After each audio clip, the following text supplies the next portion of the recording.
nor even a necessary evil. He saw it as a gold mine of concealed value, an opportunity to find more profitable ways to satisfy both sides' needs. Say you make a standing desk that you value at X, and I'm a wholesaler who values it at 2X. Our subjective gap points us toward a mutually satisfying agreement. And if I can offer a service, like storage or transport, that costs me Z, and you appraise it at 3Z, we'll be well on our way to enlarging our value pie. But as Frank would remind us, the negotiation doesn't end there. We still must decide how the pie will be cut. We're obliged to keep the proceedings honest by competing for our fair shares. We need to collaborate and compete at the same time. Frank himself relished a hearty disagreement, be it about business or politics or the prospects of his beloved Los Angeles Clippers. He'd make his case with conviction and enthusiasm. He was an advocate at heart. But what made Frank unusual was that he truly listened to your response. He wasn't merely being polite. He was genuinely interested in what you had to say and whether you'd thought of something he had overlooked, because all of us have blind spots. He asked loads of questions. He had a gift for connecting with people and a curiosity about what made them tick. At the end of the day, he wouldn't necessarily agree with you, but he was always game for the discussion. The germ of creative conflict was planted in the 1990s when Karrass took on an expanded role in content creation for Karrass, the late century's gold standard for business negotiation training. His progress accelerated in 2014 after we founded our own company. Faced with a blank canvas for a new seminar curriculum, Frank spent hours every day thinking, reading, writing, and debating with his close collaborators. Ideas poured out of him, and he had a knack for sparking our creativity as well.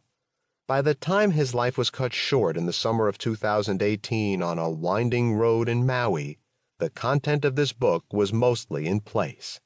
Creative conflict is the fruit of Frank's spirited exception to Deming and the getting to yes school on the one hand, and the give no quarter combat of the early Karrass seminars on the other.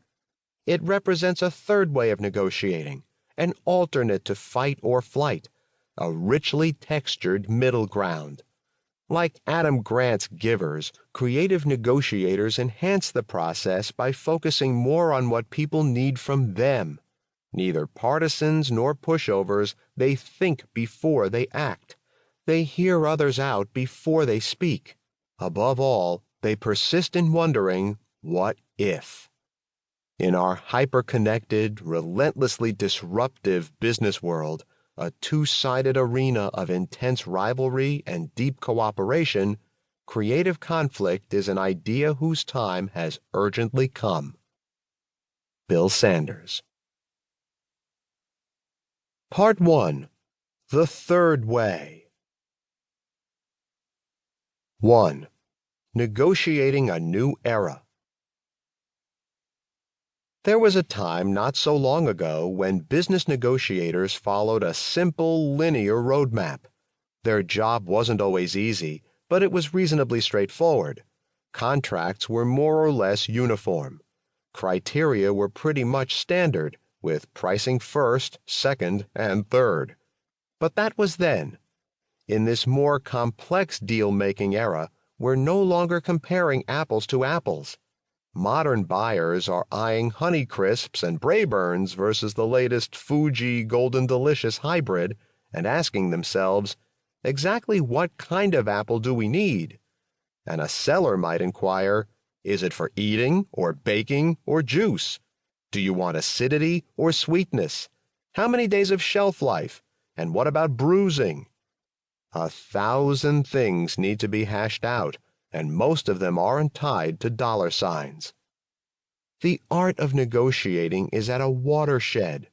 Over the last half-century, two polar philosophies have ruled the field: the win-lose combat taught by training wizard Chester Karrass and the win-win creed of the mega best-selling Getting to Yes. Both were leaps in their day, but neither fully